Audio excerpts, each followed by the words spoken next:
today at a moment when our partnership is simultaneously experiencing consolidation as well as exploring new domains and opportunities. At one level, there is a solid foundation of a time-tested relationship, but at another, there are profound changes in our respective economies as well as the uncertainties created by the global environment. How to grow business and how to deepen cooperation are no longer simple propositions. First Deputy Prime Minister, Manthurov, colleagues, dear friends, it's a great pleasure to join you all at the forum this evening. I thank the organizers for their excellent arrangements and meticulous preparations.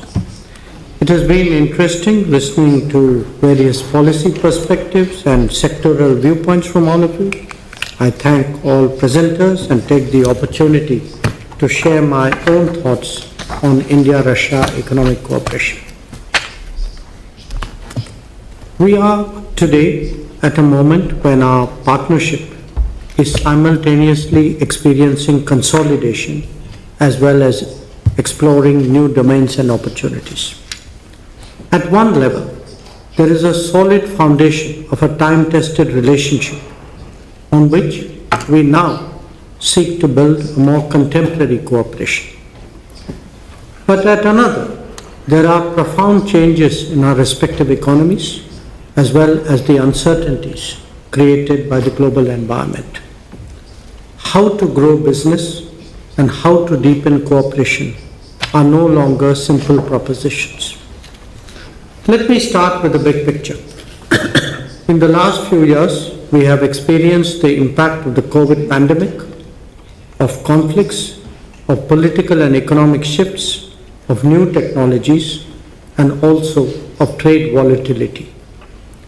Each was unique in itself, but together they hold some common lessons. One is the importance of dependable and steady partners. Another is the value of shorter and more secure supply chains. A third is the concern about over-dependence on a limited number of markets. A fourth are the vulnerabilities of being overexposed to a few suppliers. A fifth is the reliance on narrow connectivity and limited logistics, and perhaps most of all, the cost of insufficiently searching for new opportunities, partnerships, and domains. It is this range of concerns and challenges that our gathering seeks to address. Friends, that India and Russia have nurtured one of the steadiest relationships between major nations in current times is now widely recognized. However, that did not automatically translate into significant economic cooperation. Our trade basket remains limited. Until recently, so did our trade volume. It may have grown in recent years, but then so too has the trade deficit. Both the diversification and balancing of trade now urgently mandate more strenuous efforts on our part. At the end of the day, they are essential not just to reach higher trade targets, but even to sustain the existing ones. The answer here lies essentially in the complementary nature of our respective economies. And India, the GDP of $4 trillion plus, growing at 7% for the foreseeable future, has an obvious need for large resources from dependable sources. In some cases, it could be assured supply of essential products, fertilizers, chemicals, machinery being good examples. Its rapidly growing infrastructure offers business openings to enterprises with an established track record in their own country. The Make in India and other such initiatives have opened up new windows for foreign businesses. The modernization and urbanization of India generate their own demands flowing from shifts in consumption and lifestyle. Each of these dimensions represent an invitation for Russian companies to engage more intensively with their Indian counterparts. Our endeavor is to encourage them to rise to that challenge. Let us now look at the mirror image. India is increasingly a quality producer of goods on a large scale.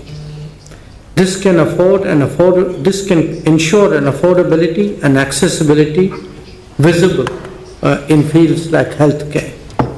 The competitiveness of Indian economy is today in display in so many other domains as well.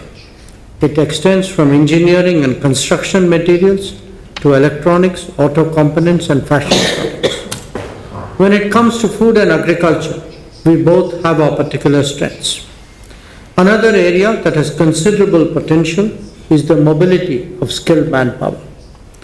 Today, we must think in terms of a global workplace and the optimization of talent. As it is reasonably evident, there is much that India and Russia can do for each other in promoting growth and accelerating development.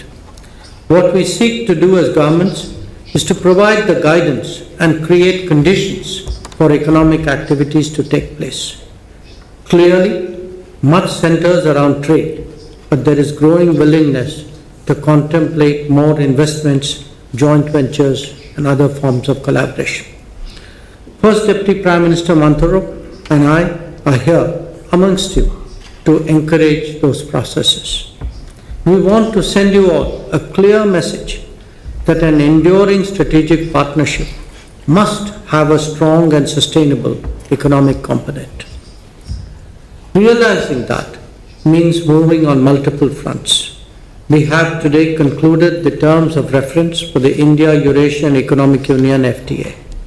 That will surely make a difference when concluded.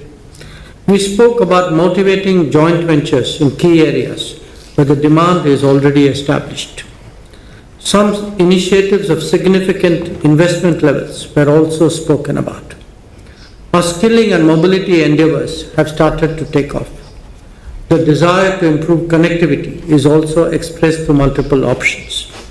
Ensuring that trade settlements and other financial payments become smoother has also been recognized and, more important, acted upon. There is a more active search for opportunities and partners in various fields. But in the final analysis, what we really need is for businesses to step forward confidently. Not just that, also ensure that there is a close collaboration between what governments are discussing and businesses are planning. In fact, ensuring the synergy was one of our agenda points at the IRIGC official meeting earlier this evening. So friends, I know that all of you share these aspirations and sentiments. Your suggestions and experience hold great value as we seek to upgrade our economic cooperation. Let me conclude by expressing the hope that our efforts would translate into practical activities and projects so that the true potential of this long-standing relationship is fully realized and that it is on display when the annual summit takes place between our leaders at the end of this year. Thank you again. Good evening. Dobry večer.